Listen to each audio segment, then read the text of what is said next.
en este panel el grupo de estudiantes de primer año de la carrera profesorado y licenciatura en teatro, Alejandra, Guillermina, Joaquín, Loana, Karen, otra Karen, Regina, Mariano, Sofía, Simón y Josefina. Bueno, en realidad el objetivo que tiene este panel, así como la materia, la propuesta de la materia, es conocer las valoraciones que tienen los distintos actores institucionales en relación con la educación artística en la educación secundaria. O sea, en el ámbito formal, pero hicimos un recorte desde hace unos años en educación secundaria por considerar el nivel educativo, el último nivel educativo obligatorio y también el nivel con mayor proximidad al que tienen los ingresantes a la facultad. Mi nombre es Florencia Domínguez, vivo en la ciudad de Olavarría, soy docente de nivel medio y de nivel terciario,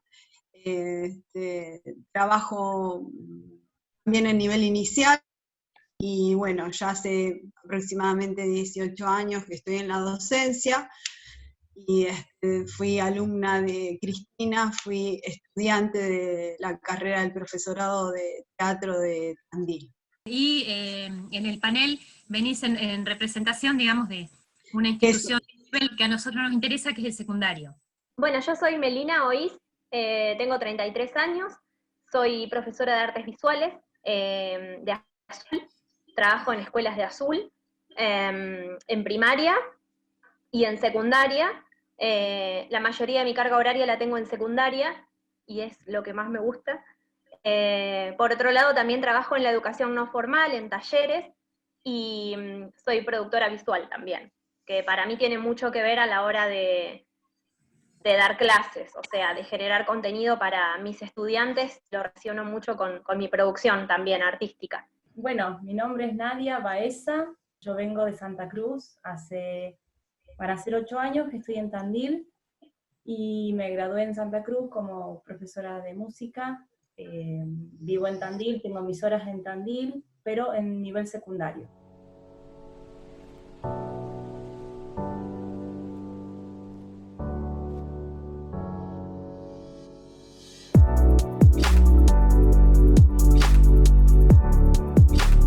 En el punteo que habíamos hecho, aparecía la importancia de ubicar por qué la cursada empieza así, por qué en el programa está la referencia inicial. Ahí apareció Chapú. Ahí está Chapu, perfecto.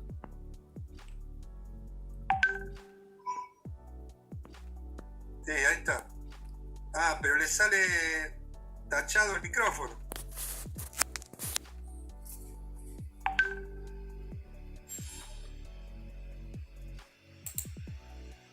Ves que le aparece tachado el micrófono. A ver ahora.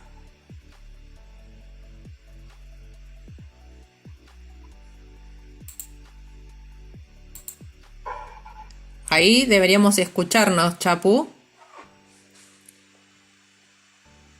Chapu está desde España, Carlos desde Buenos Aires y yo desde Tandil. Y Erika con problemas de conexión no está pudiendo conectarse en este momento, ¿sí? Bueno, decías, Carlos. Decía, bueno, ustedes ya tuvieron con los estudiantes algunos intercambios.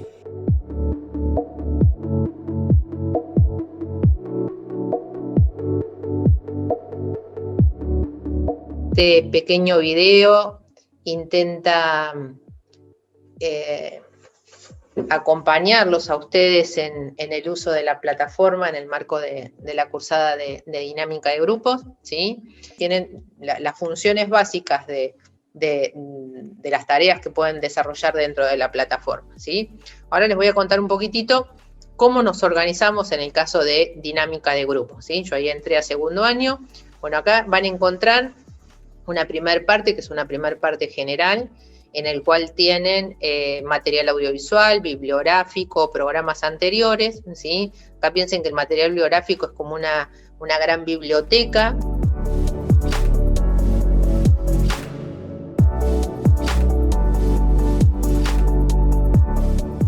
Sí, creo que han aprendido.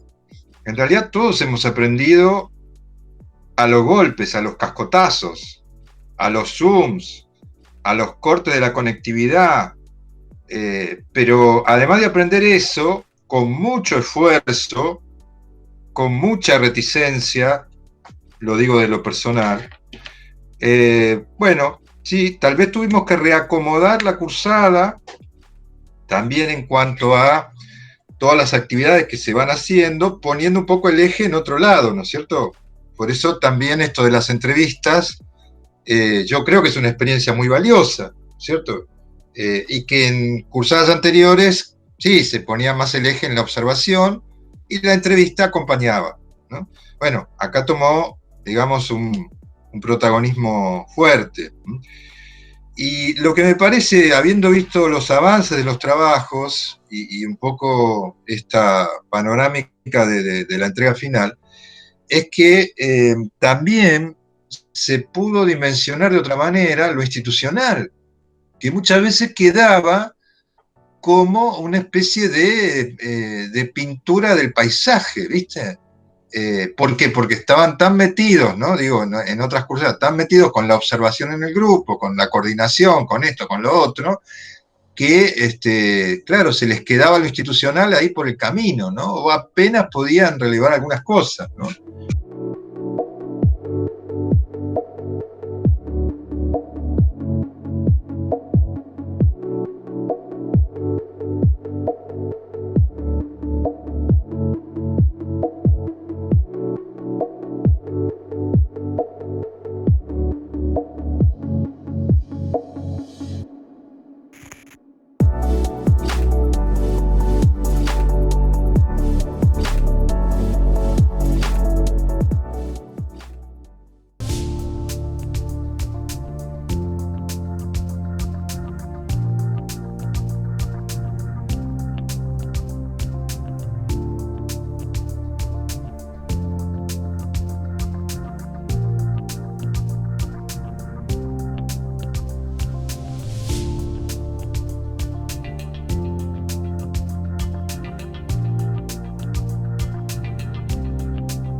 La asignatura es cuatrimestral. En la presencialidad dura entre 12 y 14 clases de 2 horas. Es una materia promocional. En el programa hallarán toda la información. En la virtualidad nos encontraremos por videollamada para acompañar otras actividades que les propondremos para realizar de manera remota. La materia propone un abordaje de las 2 unidades del programa, con perspectiva de género. En la adaptación que hacemos para trabajar de manera mediada por tecnologías, no queremos que esta perspectiva se pierda o se diluya. Como estudiantes de profesorado y como artistas, es importante que conozcan los alcances de la Ley de la Educación Sexual Integral y cómo abordarlo en los espacios donde se desempeñen. Con cuidado, con respeto, con propuestas lúdicas y creativas, iremos juntos organizando la tarea. Les vamos a proponer algunas actividades lúdicas de manera sincrónica, online, y otras que se puedan realizar de manera asincrónica, en otros horarios, espacios y con otros, si es que lo encuentran posible. Queremos atravesar la experiencia de encontrarnos para jugar en modo virtual, pero también presencial. Les adelantamos que será necesario tener al menos 5 encuentros presenciales cuando finalice el aislamiento o distanciamiento social preventivo y obligatorio. Hemos pensado que podremos ir trabajando en simultáneo algunas propuestas de la unidad 1 y otras de la unidad 2, de manera de aprovechar el tiempo y las posibilidades que las tecnologías nos ofrecen para aprender y crear juegos y textos. Cada semana les enviaremos en formato escrito, por audio o por video, las tareas de lecturas y propuestas que se entrecruzan en la construcción colectiva de aprender y enseñar teoría y metodología de los juegos para profesores de teatro. Y lo mejor de todo es que no perdamos de vista que en esa construcción la experiencia es vital. Hacer, jugar, movernos, mirarnos, hablarnos, además de leer, discutir y analizar contribuciones de otros que pensaron el juego y el jugar como objeto de conocimiento y herramienta para enseñar teatro antes que nosotros.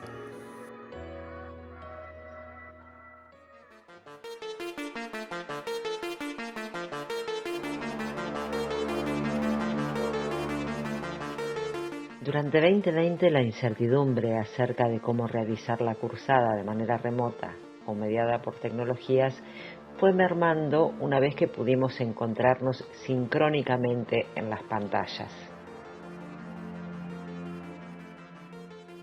Un compañero estudiante propuso tener encuentros clase, similares a los que sucedían en presencialidad en aulas de la facultad.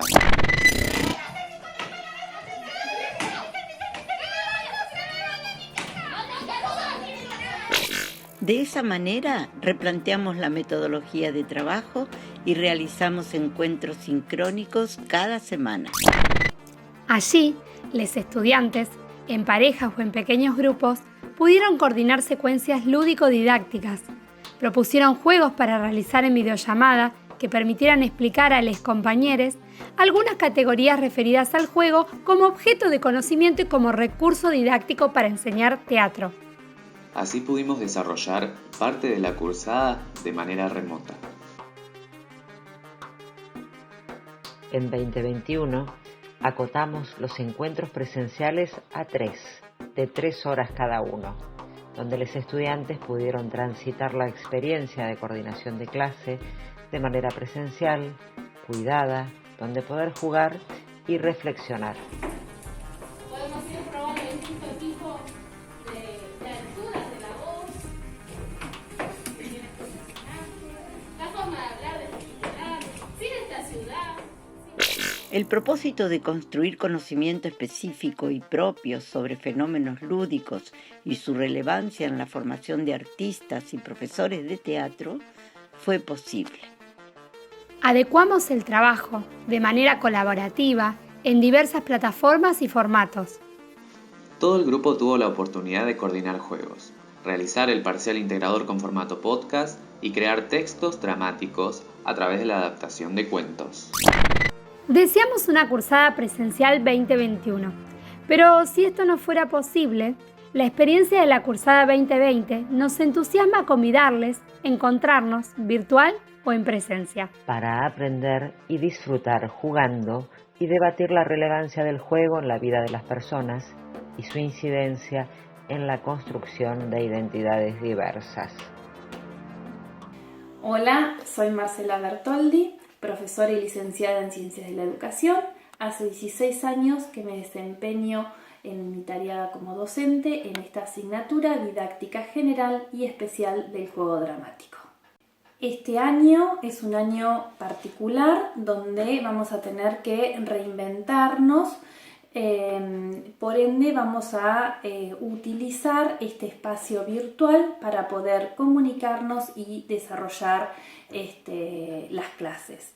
Esperemos que sea una experiencia significativa tanto para ustedes como para nosotras. Y bueno, y a partir de aquí le damos la bienvenida a esta cursada 2020. Nosotros vamos a hablar sobre el texto de Silvina Birz y Mariano Palamidesi, El ABC de la tarea docente, currículum y enseñanza. En este texto los autores hablan sobre qué es la enseñanza, la relación enseñanza y aprendizaje, cómo la enseñanza es sostén y guía del aprendizaje, también sobre los 4 factores en todo proceso de enseñanza y las filosofías de la enseñanza, las cuales serían la enseñanza como una actividad técnica y la enseñanza como una actividad artística y política. Nuestro grupo está conformado por quien les habla, Naomi Palma, Solange Bravo, Cristina Barrios y Constanza Flores. Un docente e investigador, Gert Fenstermacher, establece el concepto de enseñanza como una actividad que implica al menos 2 personas. Una que tiene una habilidad o posee un conocimiento que el otro no. Esto, cuando se habla de enseñanza, nos referimos a un intento, ya que el transmitir la información a otra persona no garantiza que lo que haya aprendido. El concepto de enseñanza depende casi inevitablemente del concepto de aprendizaje. ¿Esto por qué? Porque la enseñanza actúa como una forma de sostén o guía que los profesores o el adulto ofrece y va después retirando de a poco para favorecer el aprendizaje de los alumnos. Y todo esto igual se ve afectado por el contexto socioeconómico, cultural en el que se encuentran. Esta guía o sostén que ofrecen los profesores o el adulto se va retirando de a poco porque la educación es una forma de diálogo en el que el niño empieza a construir imágenes y herramientas para interactuar con el mundo. Va desapareciendo de forma progresiva, de a poco. No es que dan una actividad y se apartan o que todo el tiempo están guiándolos, porque es una forma de permitir que el niño asuma el control de su actividad.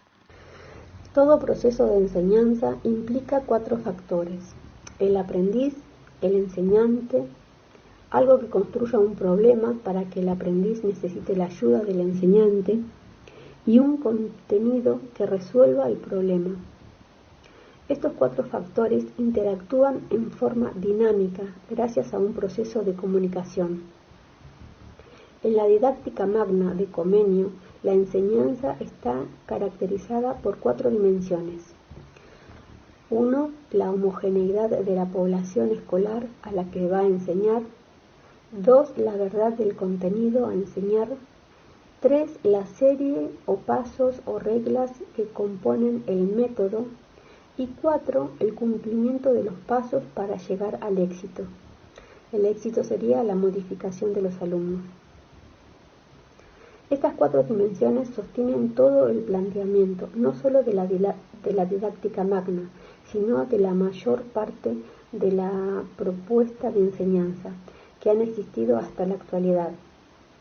El aula es un espacio de intercambio y de construcción de significados compartidos. Es una tarea que está siempre en movimiento, nunca se llega a un punto estable, porque cada nuevo aprendizaje trae nuevas preguntas, cuestiones y desequilibrios. No hay un método definido. pero Lawrence Stenhouse propone hablar de estrategia como una alternativa al método. Recordando a Comenio, desde hace siglos se intenta establecer pasos universales para guiar la acción de los docentes. La noción de estrategia de enseñanza permite salir del universo de las soluciones universalmente válidas para entrar a la cuestión de los juicios propios de cada profesor en su contexto. La estrategia es un arte complejo en decisiones políticas respecto del cómo, por qué y para qué enseñar. Bueno, cuando hablamos de las filosofías de la enseñanza, hablamos de un modo global de analizar y de explicar lo que sucede dentro de las aulas y también de organizar las prácticas de enseñanza. Cada filosofía propone diferentes relaciones entre qué es la enseñanza y cómo se debe enseñar. Y además, cada filosofía de vuelta construye un modelo de docente, un modelo de alumno y una forma de pensar el contenido y la actividad de enseñar. Una de las más grandes perspectivas de la enseñanza es la perspectiva técnica. Es una perspectiva que la podemos colocar en el esquema 1, digamos que la enseñanza y el aprendizaje suceden en dos sujetos diferentes y no se interrelaciona, el maestro enseña, el alumno aprende. Es lo que diríamos más tradicional. Dentro del texto fueron nombrando diferentes modelos que entrarían dentro de la filosofía técnica, por ejemplo, a Tyler con la enseñanza por objetivos conductuales. Después el modelo de proceso-producto, que sería la enseñanza, el proceso y el aprendizaje, el producto. Y la programación lineal, que es de Skinner y habla sobre reforzadores, dar estímulos y premiar la reacción esperada, digamos. Cuando se obtiene la reacción esperada, se premia y así se sigue paso a paso. Y cada paso deriva del anterior. Entonces vamos como en un andamiaje. En esa filosofía, quienes son pensadores de la enseñanza no son los docentes, sino que son especialistas. El rol del docente sería solamente ir al aula y seguir paso a paso las indicaciones o las estrategias prescriptas que dieron los especialistas sin lugar a improvisación. Bueno, resumidamente, para no irnos por las ramas, esto es la filosofía técnica. Una perspectiva tradicional perteneciente al esquema 1, en donde quienes enseñan y quienes aprenden, y la enseñanza y el aprendizaje no se interrelacionan entre sí, sería como lo más importante de esta filosofía. Bueno, yo voy a hablar sobre la enseñanza como una actividad artística y política. Bueno, el autor primero empieza hablando sobre que el docente es un intérprete y la enseñanza sería la interpretación. Y esto es interesante porque plantea que la vida del aula es una red de intercambio, creación y transformación de significados. Y la enseñanza en ese sentido debe orientar, guiar y preparar las comunicaciones que hacen posible este aprendizaje. El autor en el siguiente párrafo dice que los alumnos traen experiencias cotidianas de sus vidas anteriores, o sea, de su vida, para sus intercambios en el ámbito académico. Y esto yo lo puedo entender como que es necesario que el docente pueda hablar en su lenguaje, digamos, en ese idioma que los estudiantes comprenden, para que ellos puedan adquirir los conocimientos con mayor facilidad, tomando en cuenta esas experiencias y referenciando siempre con su vida, con las cosas que ellos comprenden, ¿no? Con su idioma, para darle un sentido concreto a esos nuevos conocimientos que van adquiriendo, y que ellos puedan volver todo el tiempo a eso que nació como una reflexión propia, digamos. Bueno, cuando la enseñanza toma este perfil, deja de ser una actividad mecánica y ayuda al alumno a plantearse nuevos problemas. En este sentido es que el autor se refiere a que el docente es un intérprete, ya que debe intervenir en esa red de significados que se va construyendo y ese sería su rol. El aprendizaje debe ser guiado por alguien que es más experto que los alumnos, porque ha estudiado, ha recorrido la trama de las significaciones sociales para encontrar el mejor camino para acercar ese conocimiento al alumno. Es importante resaltar que el docente no puede sustituir esta elaboración de significados que le corresponde a cada alumno para imponer un significado construido de antemano, porque quizás ellos no lo van a poder absorber de la misma forma, porque no partieron, esos conceptos no partieron de su propia reflexión, sino que lo adquieren de afuera. Entonces, partiendo de esta idea de la actividad del docente, de que la actividad del docente es un continuo acto de interpretación, es que se plantea el carácter artístico de la práctica de la enseñanza, ya que comparte con el arte el labor de ensayar, estudiar y probar diversas técnicas. Entonces, si pensamos en la enseñanza como un arte práctico, esta debe iniciarse a partir del conocimiento, el lenguaje y los propósitos de cada alumno o grupo, y esta perspectiva sobre la enseñanza cambia el objeto de transmisión, ya que aquello enseñar no es solo un contenido derivado del conocimiento disciplinar, como se plantea desde la perspectiva técnica, sino que el conocimiento es un mensaje abierto y múltiple, sometido a continuas transformaciones. Por eso, esta perspectiva es además de artística política, ya que el docente debe ser capaz de encontrar un equilibrio entre estos dos polos, ser equitativo y democrático en cuanto a la enseñanza de cada uno de sus alumnos y a la vez mantener el control que su rol le impone, digamos. En el texto también se habla de qué pasa cuando existen cuestiones controvertidas para estudiar con los estudiantes, por ejemplo. Desde la perspectiva de enseñanza como actividad artística y política, se considera que los docentes no deben utilizar su poder o su autoridad para imponer ideas, opiniones o perspectivas, ya que el proceso de enseñanza no debe determinar el resultado de las opiniones y las perspectivas de los estudiantes.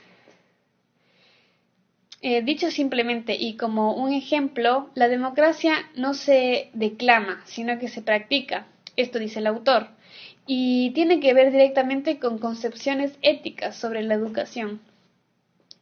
Lo que hace que una acción sea formativa o educativa no es la producción de resultados, llegar a objetivos determinados, sino el desarrollo de las cualidades y las capacidades que se busca fortalecer para potenciar la curiosidad del alumno y sea él el que se comprometa con ese conocimiento que quiera adquirir. Entonces, para terminar, me gustaría resaltar que en este sentido, los efectos más significativos de la práctica educativa no se pueden manifestar en el corto plazo, como normalmente lo propone la escuela a través de las evaluaciones, sino que los alumnos aprenden realmente cuando se apropian del conocimiento, cuando lo asimilan y lo adaptan a sus circunstancias, cuando lo ponen a prueba, digamos. Entonces la enseñanza no es causante de aprendizaje, sino su facilitadora, su guía. El docente es quien monta, sostiene y además también retira los andamios del aprendizaje. O sea que el maestro provee la ayuda necesaria en el momento oportuno, pero también debe quitar esos andamios que va construyendo para posibilitar el crecimiento, la autonomía y la independencia de los alumnos, para de cierta forma no ahogar la riqueza, la diversidad y la potencialidad que se puede desprender del aprendizaje que genera cada uno de los alumnos.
de alguna manera este diseño curricular prioritario nos está dando esa posibilidad, ¿no? De poder, de alguna manera, priorizar estos enunciados, ¿sí? Y pensar en qué es lo prioritario en la enseñanza del arte hoy, ¿no? Y cómo desde la escuela se puede abordar. Si podemos empezar con la presentación, así puntualizamos y también podemos escuchar a Jessica cómo hizo esta adecuación en una propuesta de enseñanza concreta. ¿A qué nos referimos entonces con lo que es el currículum prioritario, ¿no? Estas prioridades no solo están referidas a qué es lo mínimo que se debe aprender, que cada estudiante debe aprender para poder estar incluido plenamente en la sociedad. Voy a tratar de ser lo más clara posible. Estos enunciados lo enunciamos en relación a mi práctica como docente en el área, en la disciplina teatro, pero me gustaría que todos los profes desde su propia disciplina puedan hacer este ejercicio mental de pensar estos dos grandes núcleos temáticos que son de los contenidos prioritarios, que son en relación a las prácticas artísticas y su contexto, ¿sí? Y en relación con las prácticas de producción de los lenguajes artísticos, ¿sí? Dentro de lo que es la relación con las prácticas artísticas y su contexto, yo elegí en este caso un contenido prioritario que es la valoración simbólica del cuerpo. Es un enunciado grande, ¿sí? Pero nosotros podemos hacer este ejercicio de poder empezar a desglosarlo y podemos empezar a pensar en cuáles son aquellos contenidos que nosotros hasta el momento trabajábamos y que seguramente cuando pensemos en este gran contenido prioritario, lo desglosaremos pensando en el sujeto real, por ejemplo, en lo que es la disciplina teatral, el cuerpo y su potencial expresivo, el cuerpo como emisor y receptor de mensajes, el sujeto imaginario, roles, ¿sí? El trabajo con roles, las acciones reales, las acciones imaginarias, la interpretación de mensajes y significados en discursos teatrales y mucho más, ¿sí? Hay mucho más contenidos que podría abarcar este contenido prioritario, ¿sí? Esto sería para el ciclo básico. Si pensamos en el ciclo orientado, podemos pensar en el registro corporal consciente, niveles de desplazamientos, ampliación de los recursos de movimiento y vocales, el cuerpo y la voz como unidad, conexión, disociación, equilibrio corporal, gestualidad y todo lo que abarca este contenido, sujeto de la acción, el cuerpo en situación escénica y muchos más, ¿sí? En este marco de pandemia, nos parece muy, muy importante el trabajo articulado en cada institución, que puedan revisitar cuál es el proyecto institucional de la escuela donde ustedes trabajan. No es lo mismo el proyecto que ustedes pueden presentar en una institución que en otra. Hay realidades totalmente distintas, hay prioridades distintas en cada institución, en cada secundaria, y es importante que ustedes conozcan y que sean parte de la construcción de ese institucional. Aunque sea un granito de arena el que están aportando a esa institución, es sumamente importante en nuestra mirada de la modalidad de artística. Ustedes llegan a los chicos seguramente desde otro lugar. Esto que planteaba recién Jessica, de poder convocar a los estudiantes a poder expresarse, a mostrar emociones, sentimientos, en todo esto que están vivenciando, es sumamente valioso. Y desde los diferentes lenguajes artísticos, ustedes pueden llegar a ellos. Lo han hecho el año pasado con producciones muy, muy buenas. He estado en contacto con Carolina Gisi, con la inspectora que los ha acompañado, y sé de muchas producciones que han realizado, estimulados por ustedes, y la idea es seguir continuando desde ese lugar. En este ejemplo, por ejemplo, de Jessica, ella se propuso trabajar desde la articulación con literatura y surgió después con inglés, pero sabemos que podemos trabajar con las otras áreas de conocimiento y a veces nos cuesta conectarnos con los otros profesores porque cada uno tiene como su huequito, su horario, ¿sí?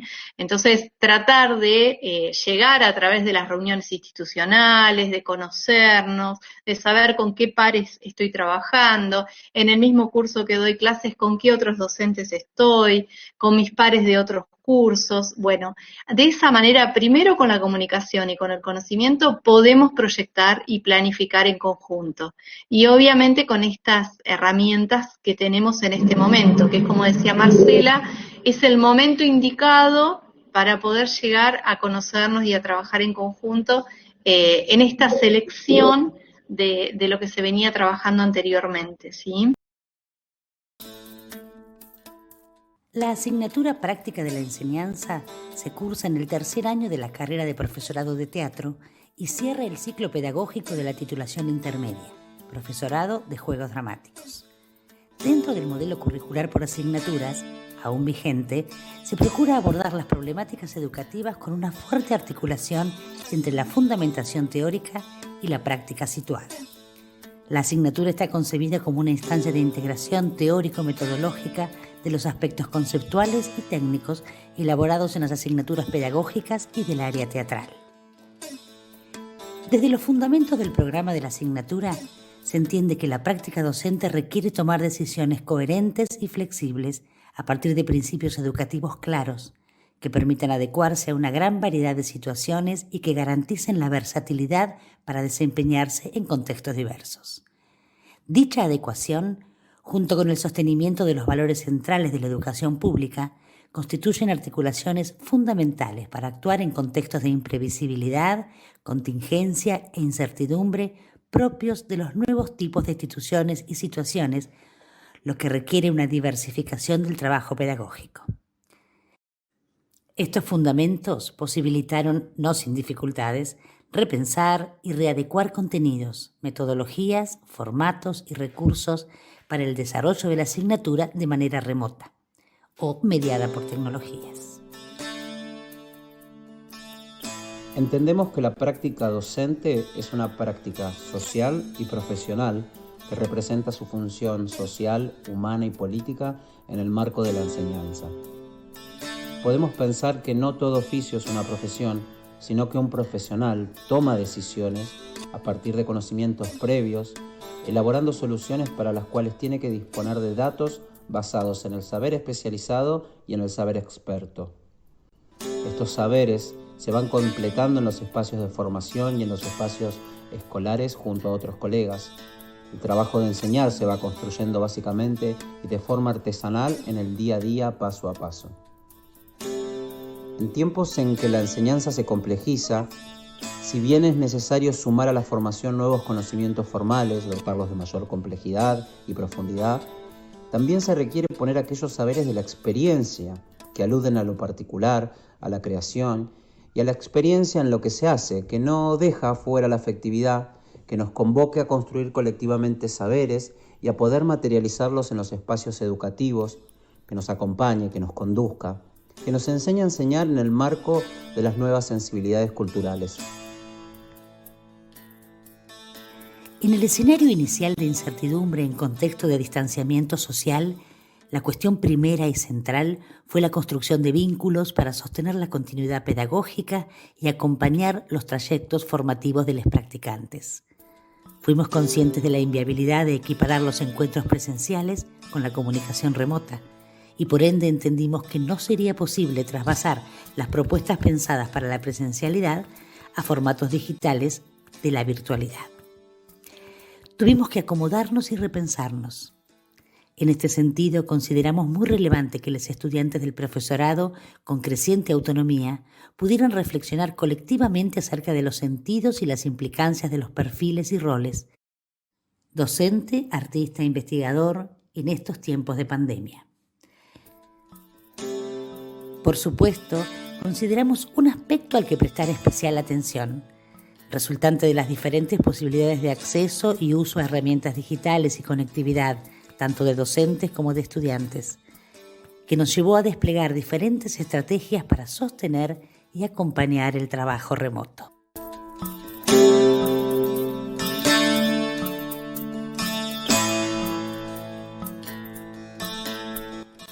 Para ello, dimos inicio a un primer núcleo de temas propiciando miradas múltiples que abonaran la discusión. Se destacó el concepto de experiencia y su importancia de repensarla, escribirla, sistematizar, tanto desde lo artístico como desde lo pedagógico, como forma de generar conocimiento a partir de la práctica. De esta manera, la actividad de investigación en la formación docente recobra sentido al poder generar instancias para registrarla, leerla, reflexionar y poder observar la práctica tanto artística como docente y capturarla como objeto. Por lo que podemos continuar otorgando nuevos sentidos a los desafíos que nos definen como educadores, artistas e investigadores. Durante el primer cuatrimestre hemos realizado algunas propuestas para el desarrollo de la cursada mediada por tecnologías con recursos que ofrece la plataforma Moodle y que fuimos incorporando gradualmente a medida que avanzaba el proceso de formación y también la relación con las plataformas y el asentamiento de determinadas dinámicas en este proceso virtual. Utilizamos foros, tarea, chat en línea, podcast, glosario, selección de bibliografía y videos de conferencias. Sumamos conversatorios con especialistas por videollamada de Zoom y también compilados de videos donde colegas contaron brevemente cómo resolvieron enseñar y compartir teatro en tiempos de pandemia.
Esta es una actividad que habitualmente en la presencialidad la hacíamos por ahí por agosto. Bueno, este año acordamos anticiparla porque vendría bien ya ir interiorizándose sobre el ingreso a la docencia con estas características, ¿sí? Con otras modalidades. Consideramos sumamente importante esta aproximación al mundo del trabajo, y justamente al mundo de la docencia, que es uno de los perfiles interesantes que tienen sus carreras.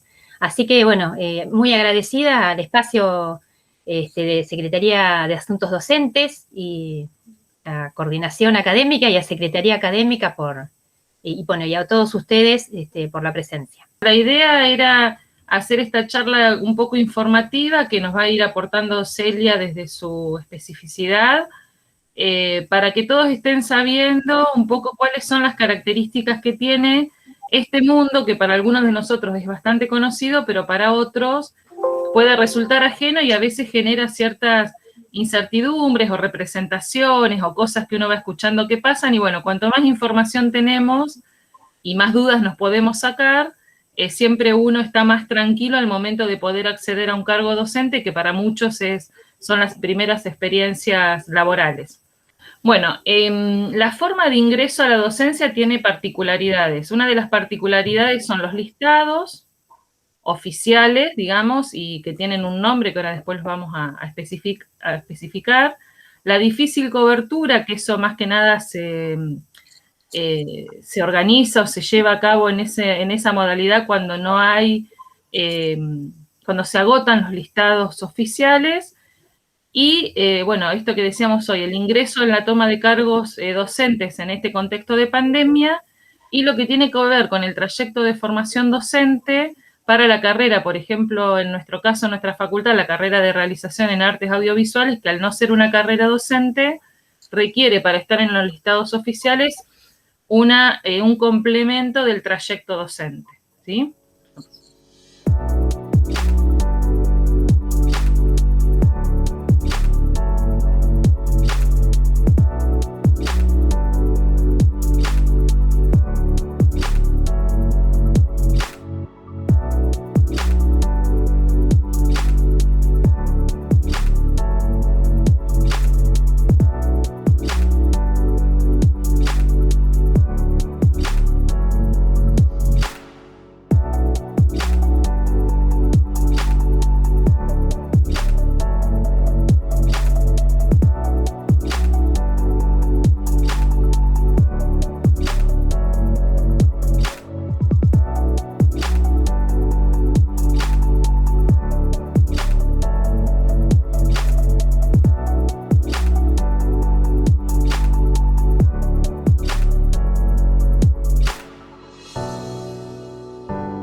El proyecto de extensión Arte en Pañales, Primera Infancia, llevó a cabo a lo largo del año jornadas abiertas a toda la comunidad y destinadas a bebés de 3 meses a 2 años, acompañados por un adulto. Se desarrollaron los segundos viernes de cada mes en el aula 1 de la Facultad de Arte y cada encuentro promovió escenarios de exploración y de intercambio con distintos elementos y lenguajes artísticos. En paralelo a estos encuentros y como parte del proyecto, se desarrollaron actividades en el Jardín Maternal Municipal Caimater, trabajando con la comunidad de esta institución. Este proyecto contó con el financiamiento de la Secretaría de Políticas Universitarias del Ministerio de Educación de la Nación, bajo la dirección del docente Guillermo Dillon, la coordinación de la profesora Janina López y la participación de alumnos avanzados de teatro y educación inicial.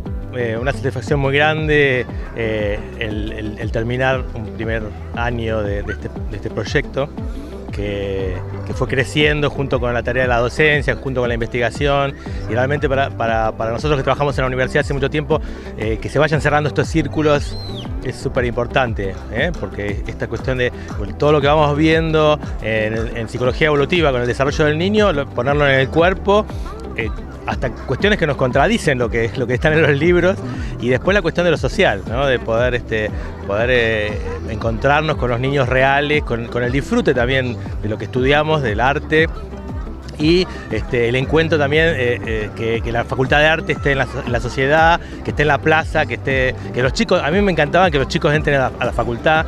Esto que bueno, tenemos tercera edad, que todas las edades puedan estar en la universidad, que es una universidad para todos los que estamos en Tandil. Eso para mí es una satisfacción. Como mamá me gustó mucho.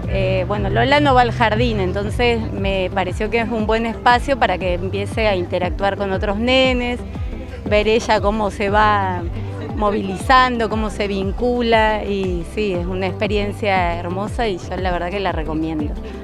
La experiencia la verdad que fue fantástica, a mí me gustó porque quería poder darle ese espacio, y la verdad que es buenísimo que existe un espacio que desde tan chiquitos les podás brindar lo que es el arte en varios aspectos.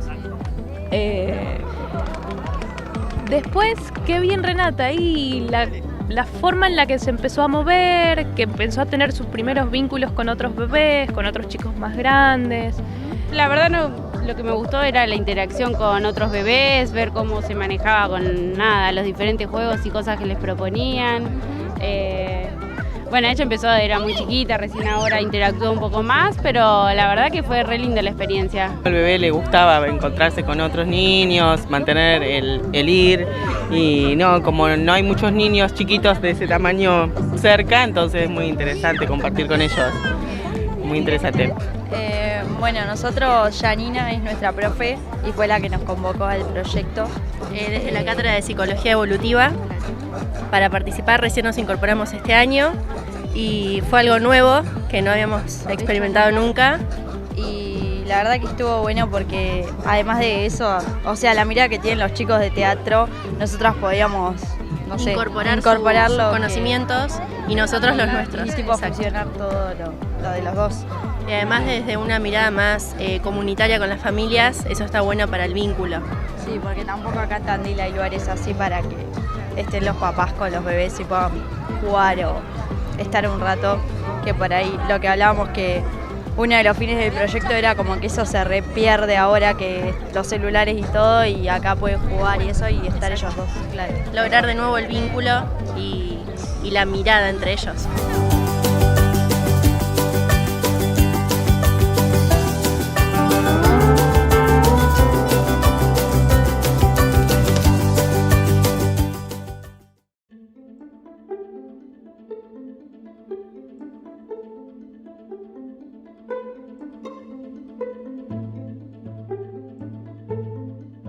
El taller de teatro Mujeres Protagonistas de la Unidad Penitenciaria 52 de Azul comenzó en el año 2014.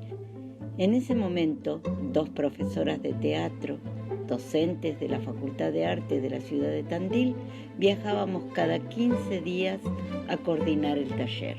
El primer año fueron 5 las inscriptas y año tras año el grupo se fue ampliando, en algunos casos con la participación de aproximadamente 20 mujeres. Los propósitos del taller fueron la gestación de un espacio recreativo y creativo, desde la perspectiva de acceso a derechos, para la educación y la producción artística con mujeres privadas de libertad ambulatoria.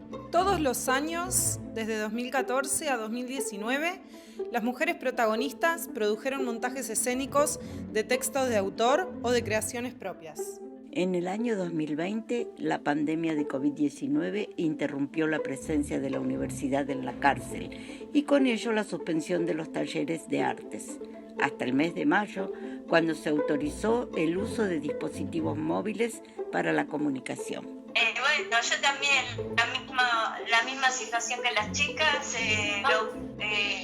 la verdad que por un lado contenta porque bueno, estamos en comunicación con nuestra familia, podemos vernos a través de un videollamado, poder ver que ellos están bien afuera. Aprendimos a teatrar por WhatsApp, a comunicarnos por videollamada con conexión por datos en los pabellones e intentar desarrollar ejercicios teatrales de manera sincrónica. También les propusimos consignas de ejercicios y situaciones para que improvisen y nos envíen con formato audio o videos por WhatsApp.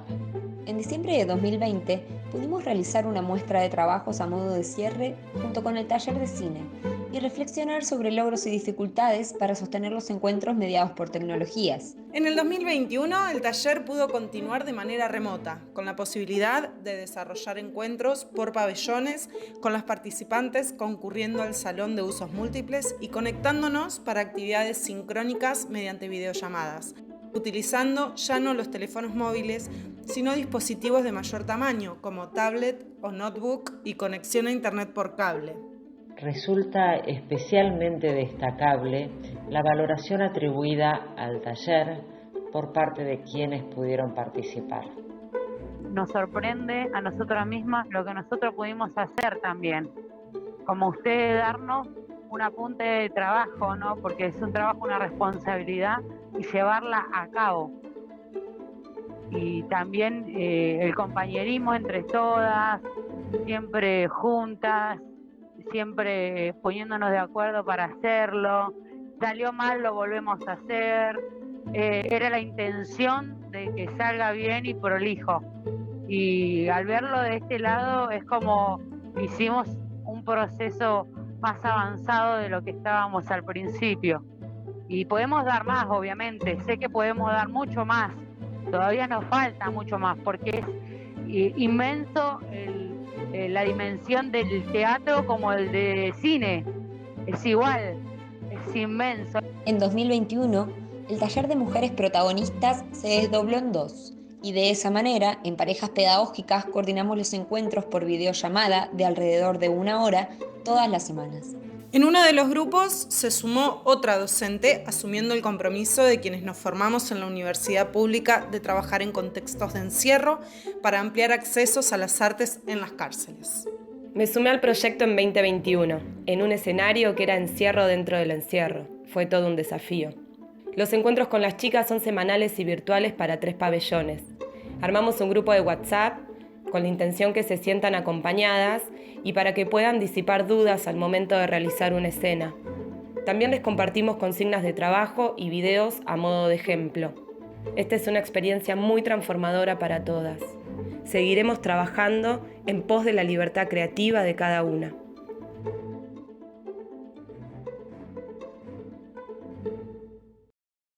La verdad que es una gran alegría poder decir unas palabras digamos, de apertura informal para esta nueva actividad de la muy activa, realmente muy activa área de investigaciones en artes del espectáculo y educación que coordinan Natacha Delgado y Mariano Escobena. Muchísimas gracias, Natacha Delgado y Mariano Escobena, por el trabajo maravilloso que están haciendo. Digamos, por todo este tema de las investigaciones sobre educación artística y les doy ya la palabra, porque tenemos hoy una actividad maravillosa sobre publicaciones específicas del área. En realidad la revista nace como una iniciativa del Departamento de Educación Artística que que he dirigido yo por mucho tiempo, que ha dirigido Cristina, que ha dirigido Marcela, que estamos ahí llevando adelante un enorme esfuerzo por sistematizar las experiencias de formación docente de la carrera de teatro, pero también poniéndonos en contacto con el sistema educativo provincial en lo que hace a brindar una conexión con el perfeccionamiento, con la capacitación continua para los docentes del área de educación artística,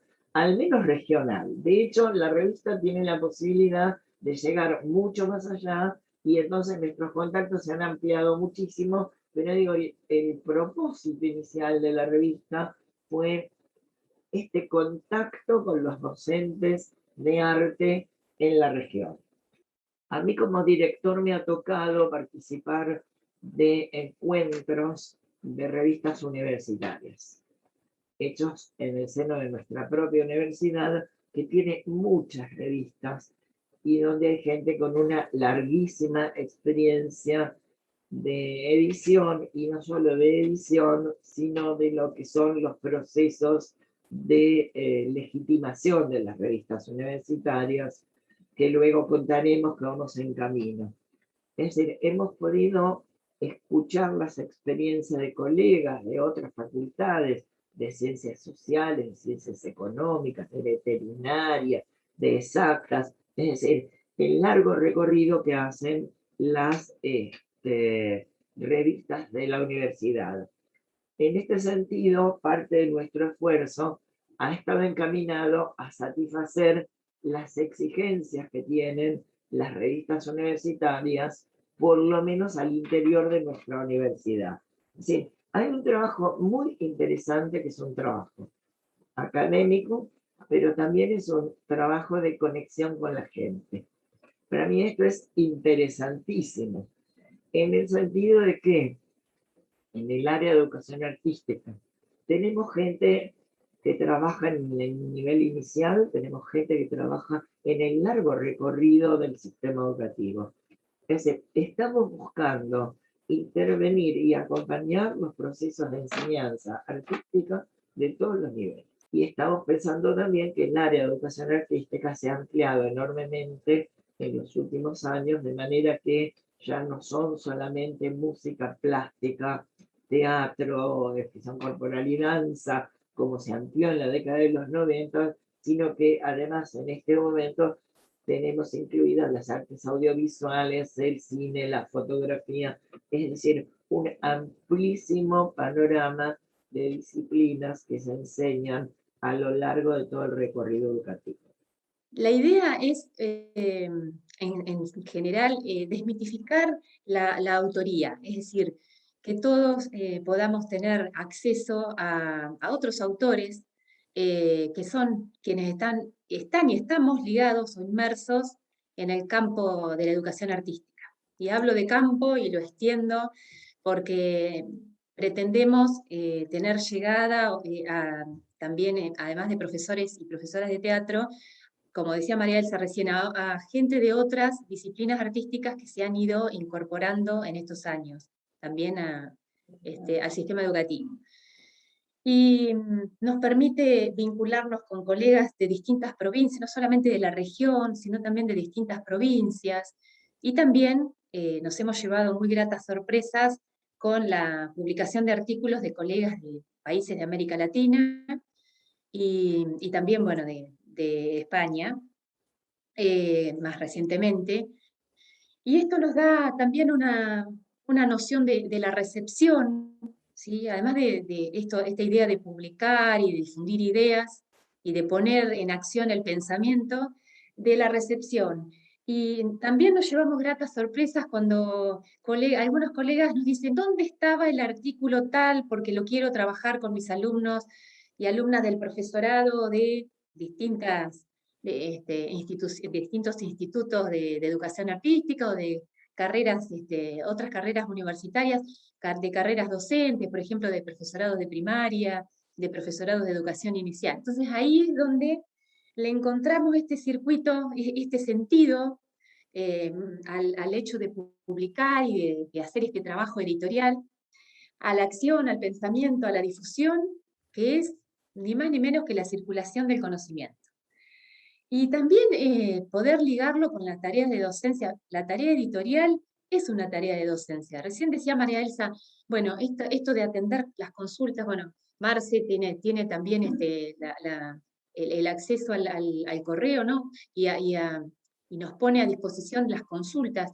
Es una tarea de docencia. Estamos compartiendo con otros algunos saberes en relación con la escritura, a veces, digo, también con otras generaciones, ¿no? Las generaciones que recién se incorporan a la docencia, estudiantes avanzados, acerca de algunos criterios editoriales mínimos, pero por lo menos para avanzar en esa tarea de escritura y entusiasmar a la publicación. Eso también es una tarea de docencia que a la vez enriquece las tareas de investigación, porque algunos de estos escritos son gérmenes de proyectos de investigación, y a la vez de los proyectos de investigación también surgen algunas publicaciones. Bueno, vamos en pos de la indexación, pero vamos haciéndolo progresivamente, y en esa búsqueda, digamos, de la mejora de cada vez tener artículos más variados, autores más diversos, salir en cierto modo de la endogamia que, digamos, que a veces, en la que a veces caemos en riesgo, y decir, bueno, vamos, afrontemos esto, arriesguémonos a seguir ampliando estos círculos, ¿no? Estos círculos de pertenencia, porque son los que más nos enriquecen. Para esta presentación, conversando con María Elsa y con Cristina, dijimos, bueno, a ver, desde el año 2014 que empezamos de una manera muy artesanal, muy precaria, cuánto hemos avanzado, porque este encuentro también nos permitió hacer un balance, no solo de los números publicados, sino de cuánto hemos recorrido en este camino editorial que en forma prospectiva tendemos a ir por mayores logros y mayores desafíos, ¿no? Hacia un proceso, como decía María Elsa hoy, de indexación. Desde el 2014 nosotros comenzamos con mucho esfuerzo por una idea que María Elsa trajo al departamento. ¿Por qué no empezamos a sistematizar las experiencias y vemos esto de compartir también saberes con otros colegas de la enseñanza del arte? En ese primer número solamente teníamos 19 usuarios y 10 lectores. En el 2014, bueno, en el 2015, perdón, se hicieron 2 números, ya hubo una cantidad mayor de artículos, aumentamos los usuarios. En el 2016, por ejemplo, también se fueron incrementando la cantidad de artículos recibidos, y ya sumamos 63 usuarios y 52 lectores. En el 2017 ya llegamos a los 96, en el 2019 llegamos a los 175, pero un incremento considerable sucedió el año pasado con los efectos de la pandemia, donde pudimos publicar 2 números, uno especial de pandemia y un número habitual a mitad de año. Esto nos permitió también contar con ya 260 usuarios y 235 lectores, o sea que hubo un avance considerable, y en este número 9 agregamos algunas otras cosas. Pudimos hacer tutoriales para cómo ingresar un artículo, para ir cumpliendo los procesos editoriales y no hacerlo por fuera, sino te mando un artículo, vos lo ponés, conseguir ayuda para el manejo del OJS. Estas cosas parecen menores, pero esto se suma también a todas las tareas que nosotros tenemos de investigación, de docencia y de extensión. Sumamos esta tarea de la edición, que es un trabajo sumamente silencioso, que se ve la producción cuando subimos el material y compartimos, ¿sí? Pero también es un trabajo arduo, sumamente enriquecedor, porque uno entra en contacto con un montón de gente de nuestro país, desde norte a sur, de este a oeste, y con países limítrofes, hasta también con cuestiones de dificultades en los idiomas, ¿sí? Donde hay que coordinar, hay que explicar a la gente cómo ingresar un artículo, ¿sí? Bueno, todo esto que es, que está en un plano muy, que no se ve, es todo lo que pasa en el proceso editorial de la revista. Este año hemos podido, con estos tutoriales y con la recepción de artículos, no solo de nuestro país, sino también de otros países, hacer un incremento de 305 usuarios y 277 lectores, ¿sí? Y con una recepción de 12, 13 artículos aproximadamente, o sea, de 8 artículos iniciales, fuimos también aumentando la cantidad de artículos, de secciones que tenía la revista desde los inicios hasta el presente. Bueno, y ahora estamos con la recepción de artículos para el número 10. En realidad nosotros venimos de un larguísimo proceso de trabajo de investigación dentro del departamento. El concepto de trayectoria ha sido un concepto central para nosotros, porque en realidad no solamente habla de los recorridos de los estudiantes a lo largo del sistema educativo, de sus éxitos y sus fracasos, sino que también habla de los recorridos de los docentes en el desempeño de sus funciones en las instituciones educativas o en otro tipo de instituciones. La trayectoria muestra este empalme entre las experiencias individuales y las experiencias colectivas. En este sentido, el Departamento de Educación Artística tiene una trayectoria en investigación, porque llevamos investigando desde el año 97, 98 y formalmente desde el año 99. Hicimos un esfuerzo de pasaje, de escribir libros como producto de nuestros propios procesos de investigación, a pensar en la publicación como un espacio más flexible, más blando, para poner en contacto con el resto de los colegas docentes nuestros resultados de trabajo. Sin embargo, nosotros no hemos escrito artículos en esta revista. Es decir, esta revista se habilitó como un espacio para que comuniquen resultados, debates, pensamientos, otros docentes.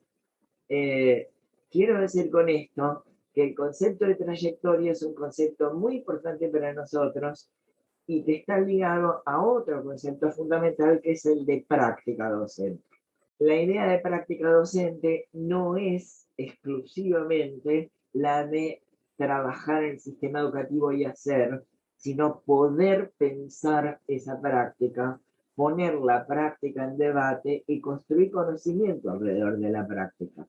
De manera que esta es la matriz con la que nosotros pensamos la revista, con la que pensamos los artículos de la revista y con las que mandamos a evaluar los trabajos que se presentan para hacer. De hecho, pensar la revista como una revista universitaria requiere cumplir con ciertos parámetros, ciertos requisitos sobre los formatos, cierta cantidad de materiales que tiene que haber en cada publicación, cierta periodicidad que es controlada desde afuera. Digamos que estos números que les pasaba a Marcela implican que uno tiene que estar atento a efectivamente tener cada vez mayor número de lectores. Y el otro aspecto importante en relación a esto también es el tema de la originalidad de los textos. Digamos que los textos no pueden ser repeticiones de materiales teóricos, pero tampoco pueden ser relatos de experiencia corrientes sin un agregado conceptual a la experiencia. De manera que el trabajo es arduo, y es arduo básicamente porque en el área de educación artística la gente tiene muchísima experiencia práctica, pero tiene muy poca experiencia para sistematizar eso que hace todos los días y que seguramente es riquísimo y súper interesante. Entonces nos hemos dado la tarea de acompañar los procesos de escritura.